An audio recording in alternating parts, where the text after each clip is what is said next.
since JavaScript doesn't have the capability to connect with database itself, it will interact through the API. So you will learn that in my next video. So stick with me and you will learn about these external API calls soon.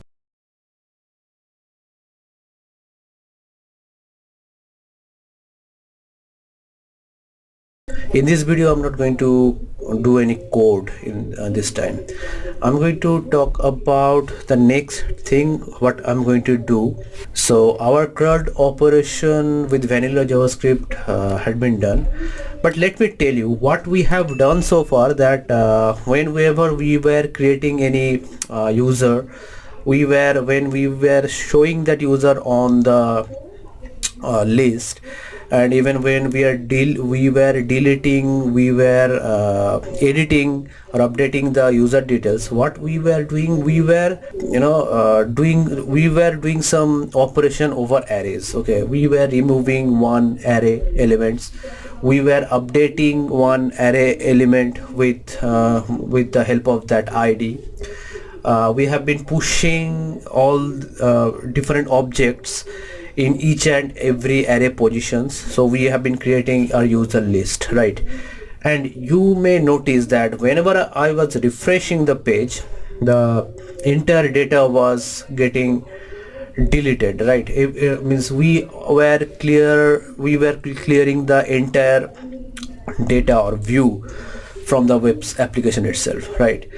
So when we have been using this plain JavaScript, this vanilla JavaScript, so this vanilla JavaScript really doesn't have any state management. Okay, means these vanilla JavaScript actually are stateless.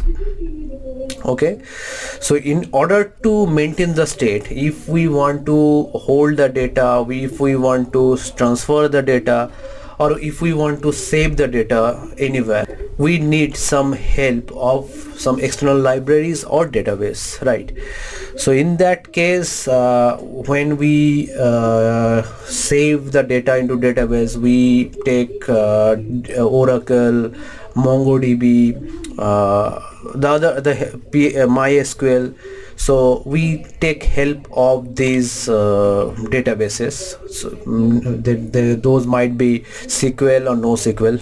So both are there, and big applications means if we are going to work on React, then you might notice that we have been using Redux, okay, to manage the states. Okay, means when we want to send the one data to another component, or we want to store the data somewhere and later send into the database. So we usually do that with the help of Redux, Mobix, this type of state management tools. Okay, and you see, these means it is not a good practice that you always interact with database, fetch data from database, or send the data to database all the time. It is not a good practice. You must contain, or you must conserve your state somewhere, and later at some certain point you must send the data to the database. That should be the ideal scenario. So for that reason we have been using some state management tool like Redux. Okay, yeah, we can store some amount of data with the help of session storage and local storage as well. So session storage is kind of means when you get out of the session, when you exclusively clear the session of your application, then the data of like username, password, maybe you have stored into the session storage. Let me tell you, session storage or local storage, these two are these are browser APIs. Actually, these are browser API, so you can use this whenever needed. Okay, you can store some data into this session storage and local storage whenever you want. Okay, so session storage, as I said, we can when you close the session, or you when you close the browser, the session will be cleared and your data will be lost. So session storage is just like that. Or and the local storage is, you can store into local storage as well, and it will store locally, so your data will be there for some certain period of time, means for longer period of time. Okay, so you can store some data using session and local storage as well. But the problem is that they cannot store more than 8 MB of data. Okay, so if your data are large enough, then you cannot rely on session storage or local storage. So in that case, we have to find some other solution, right? And thing is that vanilla JavaScript cannot really interact with database. Means if you are writing any code, let's say we have created that CRUD operations, right? So that application had been entirely developed in vanilla JavaScript. So that vanilla JavaScript cannot interact with database. So through this vanilla JavaScript we cannot send data into database like if you are using Java, PHP or ASP, so they can have their own JDBC sockets. Through that they can interact with database directly, and they can send the data into database directly, right? But JavaScript cannot do that. In order to store data into database, JavaScript needs some APIs. Okay, so it needs the help of some APIs, and API stands for application program interfaces.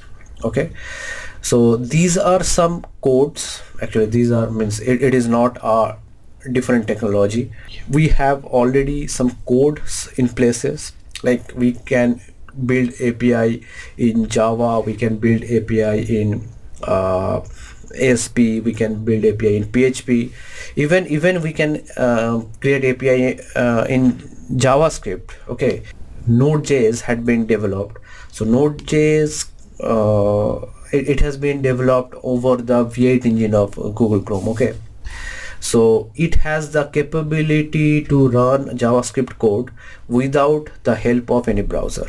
It creates a runtime environment where you can run any JavaScript code. Okay, so when that runtime environment had been published for all the other people, means for the general developers, they were using JavaScript to create these APIs, these APIs that can interact with database.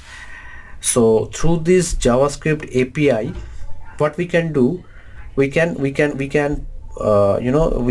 a client, we have a client. Let's say this is a computer and it's a client, right? And it is going to interact with an API that is created with let's say Java or let's say Java. They have been using Spring Boot microservices, and these APIs are going to save the data into DB. Okay, so this JavaScript, when your JS will be running over here, right? So the JavaScript cannot interact with this DB directly. They will interact via this API. Okay, this API.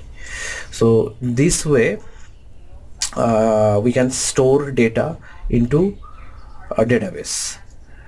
And mostly these APIs are written they have their own business logic, but at last when they send data to the client, it would be in the JSON format. Okay, I haven't shown you the JSON format yet.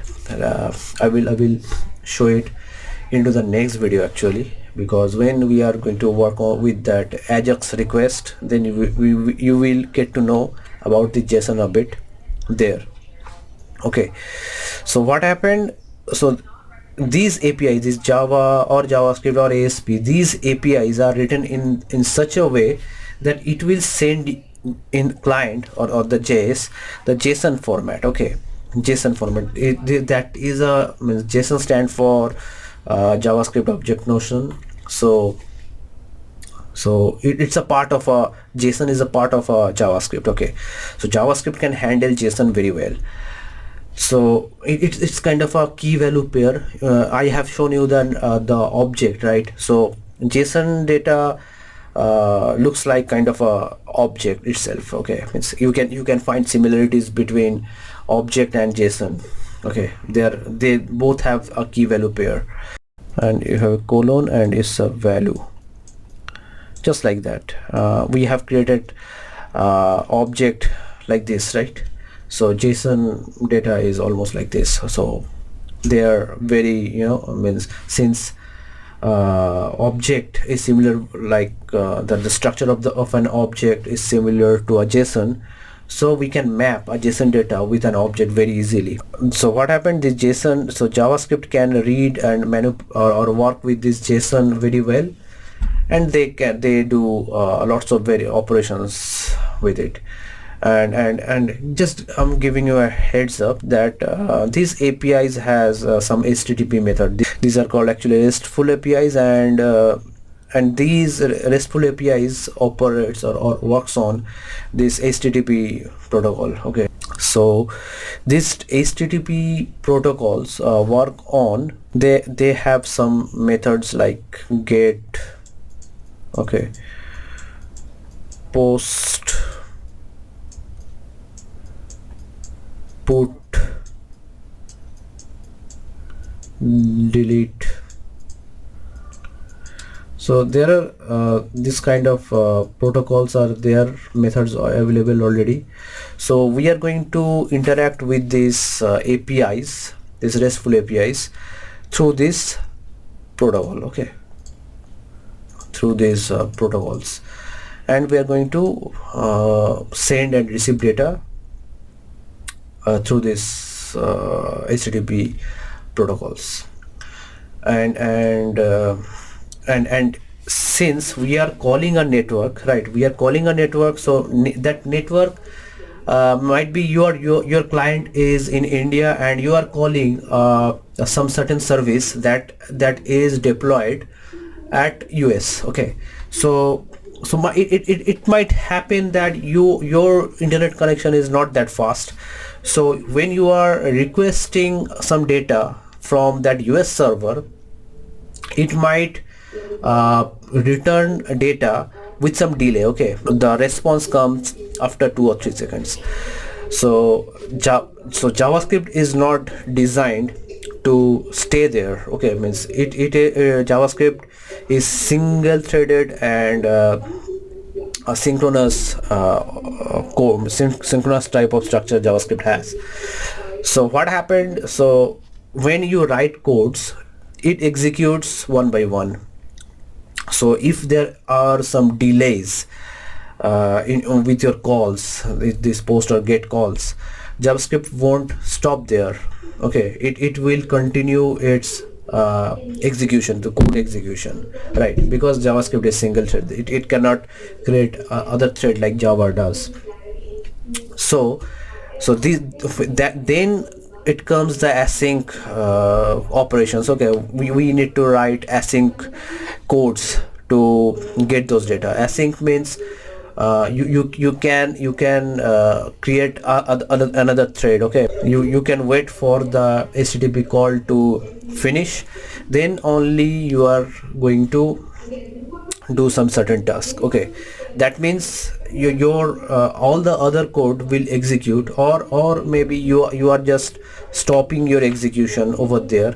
When you are getting the data, then only the next piece of code will execute. So to interact with this API through HTTP and HTTPS protocol, JavaScript actually uses Ajax. Okay, so when you call a data through Ajax, you won't even notice that this page is getting refreshed or not. The foundation of the single page application mostly build upon Ajax. Okay, so page doesn't refresh and when you fetch the data. And this we have been using this Ajax back in years 5. Year 6 has introduced us promise. Okay, so with the help of this promise, what we can do, we are going to use fetch or axios to call the APIs, but with the help of promise, we can get the data by fetching the URL actually. So promise is ES6 compliant way of approaching the problem of calling the external APIs, and we are going to start our calling of REST API from Ajax. We need to know the fundamental of Ajax calling, then we will go to promise. So we are going to see how this Ajax and promise will work. So I'm requesting you to stick with this channel to know how this Ajax and promise works, because you are going to get the real-time scenario. So how this external API's call will happen and how you can get the data from external API with using JavaScript only. So if you like this video, please hit the like button, and if you haven't subscribed the channel yet, please subscribe my channel. So until then, keep practicing.